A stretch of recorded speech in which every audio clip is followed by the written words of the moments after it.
기존의 조항만 갖고도 철저하게 우리가 의심을 하고 대비했다면 충분히 막을 수 있었다는 것이고 이게 온정주의가 부른 참사다 이렇게 생각합니다.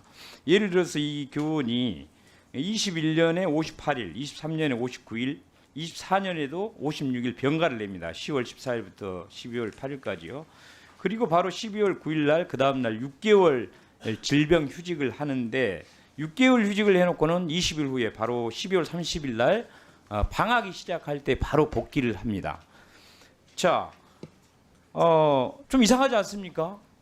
이거 누가 봐도 의심할 수 있습니다. 그래서 인사실무에도 보면은 어떤 조항이 있냐면 다만 복직 시에는 휴직 사유의 소멸 여부를 파악하여 방학 기간에 복직하였다가 다시 휴직을 반복하는 사례를 방지하라.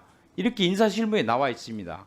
근데 이런 경우는 충분히 6개월간 휴직을 했는데 마침 방학 시작할 무렵에 복직을 하는 경우가 아마 자주 있었나 봅니다. 선생님들이. 그러니까 아이들 가르칠 학기 중에는 휴직을 하고 쉬었다가 방학을 하면 안 가르쳐도 되는데 월급이 나오기 때문에 요때 방학 때 들어온다는 거예요. 그래서 인사실무에 이렇게 교육청에서 교육부에서 이미 지침을 내려놨습니다. 그래서 이걸 잘 따랐으면은 막을 수 있었고요. 두 번째 복직 관련해서도 인사실무에 어떻게 되어 있냐면 진단서 등을 제출하면 임용권자는 이를 근거로 정상적인 직무 수행 가능 여부를 판단하여 복직 여부를 결정하라 이렇게 되어 있습니다. 그럼 판단하라는 거는 직접 판단하는 방식도 있을 테고 질병휴직위원회를 그래서 질환교원위원회 2개나 있지 않습니까? 그 위원회까지도 개최하라고 이렇게 권고가 돼 있는데 그걸 하지 않았어요. 그리고 교육공무원 운영예규에도 보면 휴직자 복직 후 정상 근무 가능 여부를 판단하라고 규정이 다 이렇게 되어 있습니다. 그래서 이렇게만 했으면 이거를 충분히 막을 수 있었고 특히 진단서, 의사의 진단서라고 무조건 믿을 게 아니고 좀 이상하다라고 충분히 의심했어야 되는데 안 한 것은 큰 문제가 있다고 보고요.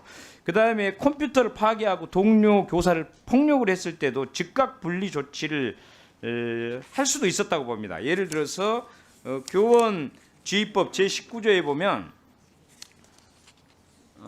학생 또는 그 보호자 등이 교육활동 중인 교원에 대해 다음 각호, 즉 폭행 등을 할 때 교육활동 침해 행위라고 보고 제20조에 피해 교원에 대한 보호 조치 등을 분리 조치해야 한다라는 조항이 있습니다. 물론 학생과 그 보호자 등이라고 해가지고 이게 동료 교사인지 아닌지 판단하기 좀 애매한 부분이 있습니다만 확대 해석하면 얼마든지 동료 교사도 분리 조치를 할 수 있도록 교원지휘법에 이렇게 나와 있어요. 그래서 이러한 것들을 적극적으로 적용을 했고 원종주의에 빠지지 않았더라면 충분히 막을 수 있었는데 그렇게 하지 않았다 이런 생각이 듭니다. 특히 대전교육청 같은 경우는 질환교원심의위원회와 질병휴직위원회를 단 한 번도 개최하지 않았어요. 다른 교육청들은 연간 수십 회씩 개최했는데 대전과 대구, 세종은 이 질환교원심의위원회, 질병휴직위원회를 단 한 번도 개최하지 않았습니다. 그래서 더 큰 이런 문제가 생겼다고 봅니다.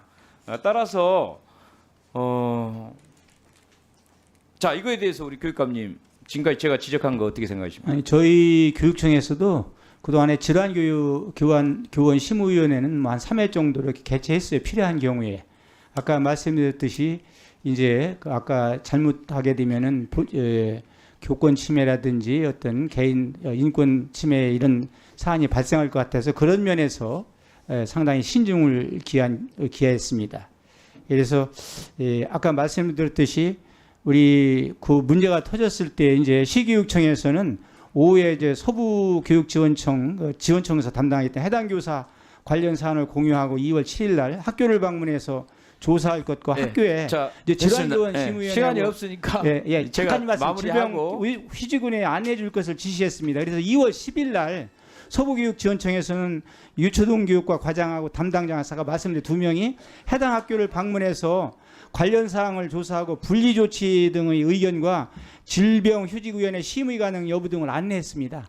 네. 교육감님, 더 좀 자세히 말씀드리고 싶은데 교육감님, 간단하게 말씀드리겠습니다. 의원님들 질의 중에는 답변을 좀 최대한 좀 간략하게 하시고 예, 네. 혹시 이제 하실 말씀 있으면 끝나고 네. 네, 질의가 끝나고 제가 기회를 드릴 테니까요. 의원님 질의를 막지는 마세요. 예, 간단하게 그러니까 말씀드리겠습니다. 말이 아니 그래도요. 그러니까 말이 중복되면 안 되니까는요. 네. 그거는 꼭 좀 주의해 주시기 바라겠습니다. 네, 알겠습니다. 네.